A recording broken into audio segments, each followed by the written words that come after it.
Manufacturing Talk Radio is pleased to welcome back Ray Vaccari. Ray's been with us many times before. He's with the New Jersey Institute of Technology, specifically the Manufacturer and New Jersey Talent Network. He's the director of that operation. It's continuing professional education program. Excellent program at a fabulous school. Ray, welcome back to Manufacturing Talk Radio. Thank you. It's great to see you again, Tim and Lou. It's great to be here. Thank you. Actually, Ray said to me, do I have to be on again? He's earning credits for the yellow jacket. There you go. Yeah. Oh, someday that'd be great. We've given out one so far. Wow. Okay.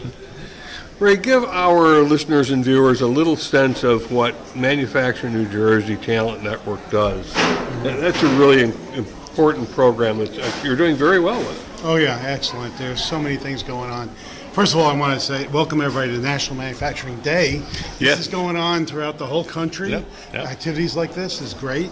Hopefully activities like the Manufacturer NJ Talent Network is going on as well in other states.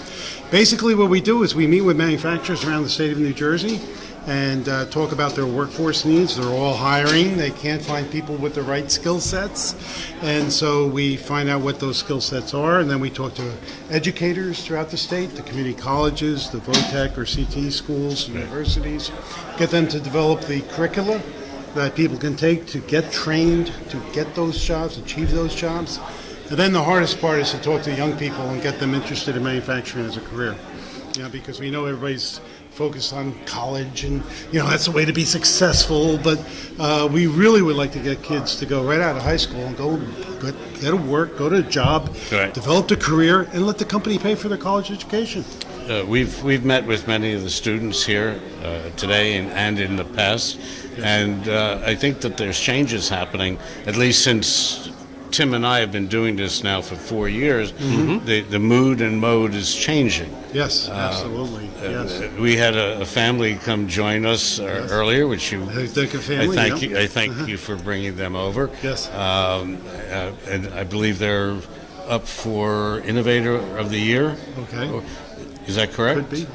I'm not sure. Yeah, I think that's what they're up for. That's right. Yeah. That's right. And this is a whole family that's gotten into entrepreneurship and manufacturing and so on. So there is a mood and mode change happening, and I think this is very important for our country. Yes. And Ray, I want to compliment the work that you've been doing. We've been working with you now for several years, and it's this kind of effort that you're making in the state of New Jersey that is beginning to change the feel and interpretation of manufacturing from dark, dirty, dangerous, and declining really to its 21st century form. Yes. And we were very pleased today to talk to a number of young kids, one as young as 7, I think Heidi was. Yes. Yeah. And then we had a group of 15-year-olds, and then we had your students from NJIT who were here, who were 18, 19, 20-year-olds. Yes. Oh, and these people aren't just interested in manufacturing. They're jazzed about manufacturing. It's wonderful. Yeah, like programs like this help to do that. Absolutely. Programs like yours also help to disseminate the information that people don't know what they don't know. That's True. the problem. Right. And we need to get that message out. I do have to mention about Heidi, who, again, 7 years old. Yes. And, when they talk to their friends think they're crazy and they don't know what they're talking about. Right. So Heidi got turned on by one word, outsource.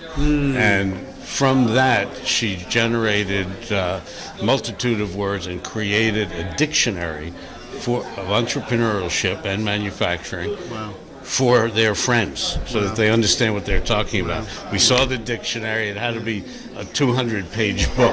Wow. Yeah. It was amazing. That's Fabulous great. stuff. Well, we have outsourced, but now you have reshoring.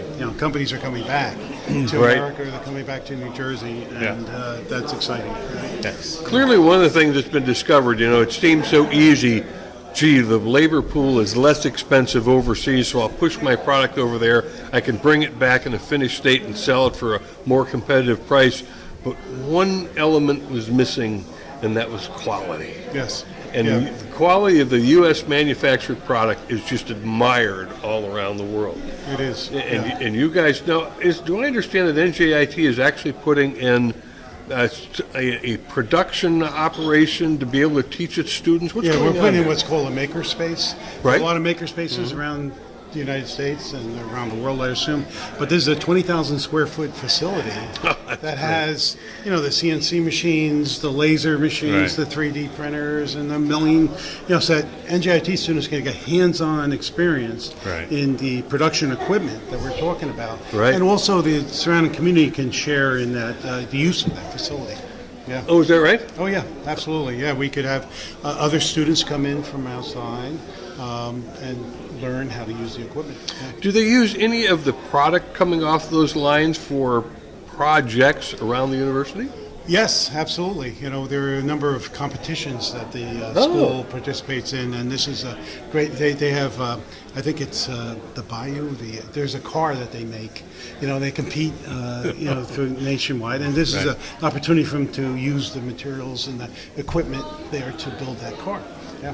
Very neat. Wow. And is it a race car by chance? Yes. Yes. I yes. think even All Metals and Forge Group has over the years contributed some Right. bar stock and things to Right, the right, students yes. for that race car. That's Right. great. Yeah, Great. it's a fascinating thing. Very good. So where is Manufacturing New Jersey going? What are its goals and objectives over the next 5 years? Well, we are creating what's called high-quality manufacturer-driven partnerships throughout the state.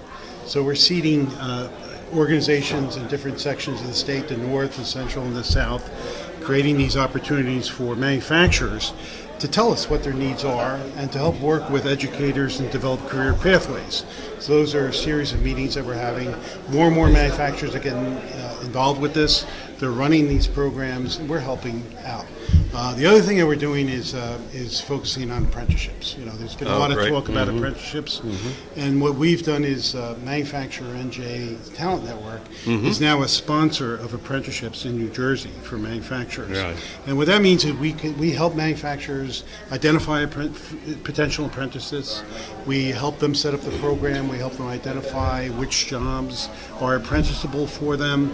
We work with the local schools to do the related technical instruction that's needed, and we help with the reporting. So, when we talk about the number of companies in New Jersey, 11,000 manufacturing companies, 90% have 50 or less employees. They don't have the large HR departments to conduct the overhead. This makes it, by us being a sponsor of these apprenticeships, we make it easier for these companies to incorporate and start apprenticeships. Just so our listeners get a better sense of how big Manufacturing Day has become, and I don't know the current number of participants for today. I remember last year, I think it was around 3,000 companies in all 50 states and Puerto Rico. I think that's fairly accurate. Do you know what the number is for today? Nationwide, no, but I know that we have probably about 500 people here in this Right. facility, Right. and a large portion of them are manufacturers. Sure, So sure. the word is going out, but I'm not sure about Yeah, nationwide. it's getting bigger and But it bigger. is, yes. And someday we may even hear about it on mainstream news. Yeah, if you guys can help out. The other thing that we do is it's not associated with New Jersey or National Manufacturing Day, but we also run New Jersey Makers Day once a year. And Makers Day, Which we were involved. You were involved with, of course, and you help with that dissemination of information.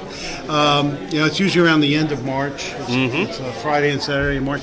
We started this. We're working with the Piscataway Public Library System. Right. Because when you want to reach out to young people, where do you go? Libraries is a great way to get to Right. them. And we started 3 years ago. We had 18,000 people participating, which was great. This past March, 80,000 people participated. Incredible number. Right. Yeah, it's fantastic. And I have to tell you that we were there at the Hillside Yes, Library. yes. And I had called the Star Ledger newspaper and told them about this, and that, why don't you come on down, and it's a great story. It's about manufacturing. Yes. There's going to be tens of thousands. At that point, I didn't know how many. Right. I did learn later it was 80,000, Right. and they flatly turned us down. Unbelievable. This is, Well, it again, doesn't they don't know bleed. what they don't know. It They doesn't don't- bleed. Yeah. That's right. If it bleeds, it leads, and Yeah. but manufacturing really is not just the heartbeat of New Jersey, but it's the heartbeat of the United States. Sure. And people tend to underestimate it because of the way the Bureau of Labor Statistics measures it. And they say it's 12%. Lou and I say it's a third, because Upstream and down. yeah, if you look at Ford Motor Company, just the production floor out the door, okay, maybe that's only 12%. But all the rest of the employees at Ford are going to be shocked to find out they're not in manufacturing. Yeah. Right. They all work for Ford. They're all in manufacturing. So it's much bigger than it's really led on to be. And the impact of manufacturing is tremendous. Oh, huge. So, for every new job created in manufacturing, it creates 5 additional jobs in other sectors, and so on and so on. We know that. Yeah. Right.